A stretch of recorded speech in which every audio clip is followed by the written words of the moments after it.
So good day, Miss Biri. My name is Jojie Cansico from BSBA1. So for today, I'm going to submit my assignment for Chapter 7, Buying.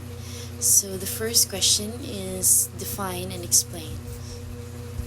The first one is manufacturers. So manufacturers, these are companies or individuals who produce goods or products through the use of raw materials, labor, and machinery. Manufacturers are responsible for creating the initial products that will eventually be sold to consumers.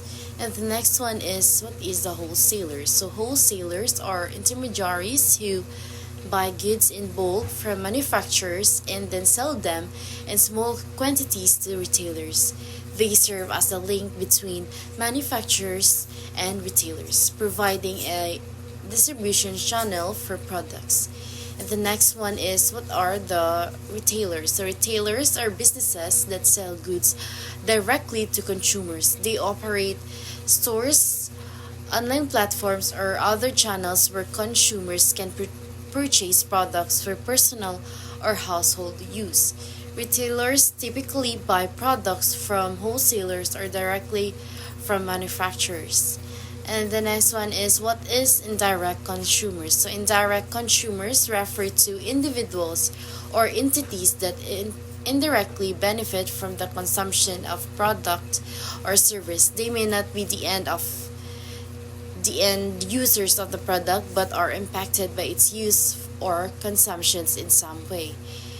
And the next one is direct consumers. So direct consumers are the end users or final customers who purchase products or services from their own use.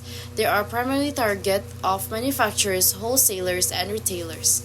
Their preferences, behaviors, and purchasing power often drive businesses' decisions on marketing strategies. The second one is what are the different types of shipping terms? So there are several types of shipping terms commonly used in international trade. Here are some of the most common ones. And the first one is ex works.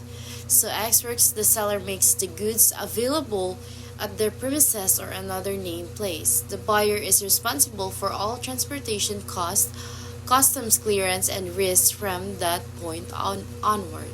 And the second one is free on board. So the seller is responsible for delivering the goods to a named port of shipment and loading them onto the vessel. So the buyer bears or all costs and risks after the goods are loaded onto the vessel.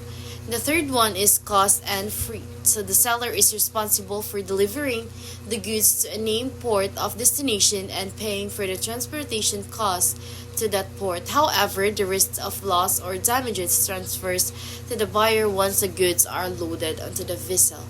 And the fourth one is the cost, insurance, and freight. So similar to CFR, but the seller also purchases marine insurance that cover the goods during transit to the named port of destination. So the risk of loss or damage transfers to buyer once the goods are loaded onto the vessel. And the fifth one is the delivered duty paid. So the seller is responsible for delivering the goods to the named place of destinations and paying all the costs, including import duties and taxes. So the buyer is only responsible for unloading the goods at the destinations. And then sixth one is the delivered at place. So the seller is responsible for delivering the goods to a named place of destinations, but the buyer is responsible for unloading the goods, customs clearance, and paying any applicable import duties and taxes. So these shipping terms determine the obligations and responsibilities of both buyer and seller in terms of transportation, risk, and costs associated with the goods during transit and delivery. So the third question, which is the last question, is differentiate between single and series discount.